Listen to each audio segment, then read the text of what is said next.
मुझे जंजीरों में जकड़ सकते हैं, यातना दे सकते हैं, इस शरीर को नष्ट कर सकते हैं, लेकिन आप कभी मेरे विचारों को कैद नहीं कर सकते। आदरणीय प्रधानमंत्री जी, नमस्कार। आप मौजूदा समय के सबसे अच्छे वक्ता हैं। आपका भाषण देश के 140 करोड़ लोग सुनते हैं, भले ही वो भाषण किसी चुनावी मंच से हो या किसी सैटेलाइट चैनल को दिया गया इंटरव्यू। पर प्रधानमंत्री जी, आप कुछ भी बोलते हैं। जी नहीं, मैं नाली के गैस से चाय बनाने वाले आपका जो बयान है उसकी बात नहीं कर रहा, और ना ही आपने जब ये कहा था कि मौसम खराब हो और बादल हो तो हम रडार से बच सकते हैं, मैं उस भाषण का भी जिक्र नहीं कर रहा।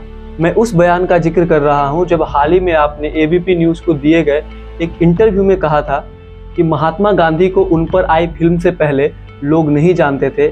आपके अनुसार जब रिचर्ड एटनबरो ने 1982 में महात्मा गांधी पर फिल्म बनाई तो उसके बाद लोगों के मन में दिलचस्पी आई, आखिर गांधी कौन है? दुनिया में महात्मा गांधी एक बहुत बड़े महान आत्मा थे।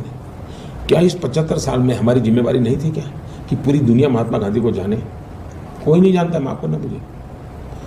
पहली बार जब गांधी फिल्म बनी तब दुनिया में क्यूरियोसिटी हुई, अच्छा ये क्या कौन है? हमने नहीं किया। मैं एज ए इंडियन आपके इस बयान से बिल्कुल सहमत नहीं हूँ।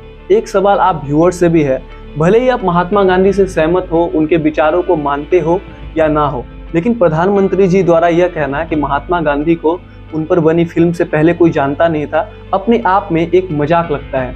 दोस्तों, चलिए इतिहास के पन्ने खोलते हैं। दरअसल गांधी जी पर जो बनी फिल्म है वो रिलीज हुई थी 1982 में। पर क्या आपको पता है कि उस फिल्म के रिलीज होने से लगभग 52 साल पहले विश्व की सबसे प्रसिद्ध मैगजीन यानी टाइम मैगजीन ने महात्मा गांधी को मैन ऑफ द ईयर चुना था। बकौल प्रधानमंत्री, अगर लोग गांधी जी को नहीं जानते थे तो विश्व की सबसे प्रसिद्ध मैगजीन आखिर उनको मैन ऑफ द ईयर क्यों चुनेगी? इतना ही नहीं, टाइम मैगजीन ने उन्हें संत गांधी कहकर भी संबोधित किया था। आपको एक और किस्सा बताते हैं। जब 1921 में महात्मा गांधी लंदन में गोलमेज सम्मेलन में भाग लेने के लिए गए थे, वहाँ चार्ली चैपलिन जो एक मशहूर कलाकार थे उनसे मिलना चाहते थे, लेकिन शुरू में गांधी जी ने उनसे मिलने का जो प्रस्ताव था वो ठुकरा दिया। हालांकि बाद में जब कुछ लोगों ने उन्हें बताया तो उन्होंने चार्ली चैपलिन से मिला। जहाँ तक रही इस बात की ऐतिहासिक साक्ष्य की, तो चार्ली चैपलिन के बेटे ने जब चार्ली चैपलिन की जीवनी लिखी तो उसमें इस बात का मेंशन है। इतना ही नहीं, गांधी ऐसे ऐसे राजनेताओं की प्रेरणा के स्वरूप थे जो अभी समाज में एक बहुत बड़ी पहचान रखते हैं। लगभग आप में से सभी मार्टिन लूथर किंग जूनियर को जानते हैं, पर क्या आप ये जानते हैं कि मार्टिन लूथर किंग जूनियर के गांधी जी पर क्या विचार थे?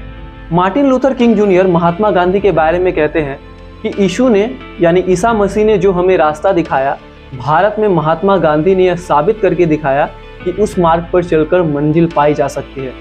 इतना ही नहीं, मार्टिन लूथर किंग जूनियर ने महात्मा गांधी को आधुनिक युग का महानतम ईसाई तक कह दिया था। At that point, I became deeply influenced by Gandhi, never realizing that I would live in a situation where it would be useful and meaningful. दोस्तों, हम एक और ऐतिहासिक घटना का जिक्र आपसे जरूर करना चाहेंगे कि जब गांधी जी ने दांडी यात्रा शुरू की थी तो उस वक्त टाइम मैगजीन ने उनकी कद काठी को देखकर उनका मजाक उड़ाया था और कहा था कि ये दुबला पतला आदमी केवल कुछ दिन ही चलेगा और गिरकर थक जाएगा और ये जो यात्रा है वो कभी पूरी नहीं हो सकेगी।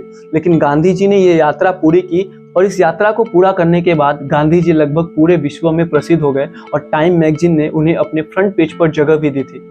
दोस्तों, मार्टिन लूथर किंग जूनियर के साथ साथ एल्बर्ट आइंस्टाइन भी गांधी जी के बहुत बड़े एडमिरर रहे हैं और गांधी के विचारों से काफी ज्यादा प्रभावित थे। इतना ही नहीं, जिस नोबेल प्राइज को दुनिया में सबसे ज्यादा प्रसिद्ध माना जाता है, गांधी जी उस नोबेल प्राइज के लिए 5 बार नमोनित किए गए हैं। एक सवाल यह भी है कि भले प्रधानमंत्री जी यह कहते हो कि महात्मा गांधी को उन पर बनी फिल्म से पहले कोई लोग नहीं जानता था, लेकिन फिर भी जब भारत देश में G20 का सम्मेलन होता है तो विश्व के सारे बड़े नेता प्रधानमंत्री मोदी के साथ बापू की समाधि पर अवश्य जाते हैं। तो विश्व के लगभग सभी देशों में महात्मा गांधी की कहीं न कहीं स्टैचू है। दोस्तों, महात्मा गांधी केवल एक फिल्म के मोहताज नहीं है। उनके बारे में यह कहना कि उन पर आई फिल्म से पहले लोग उन्हें नहीं जानते थे, अपने आप में एक मजाक है।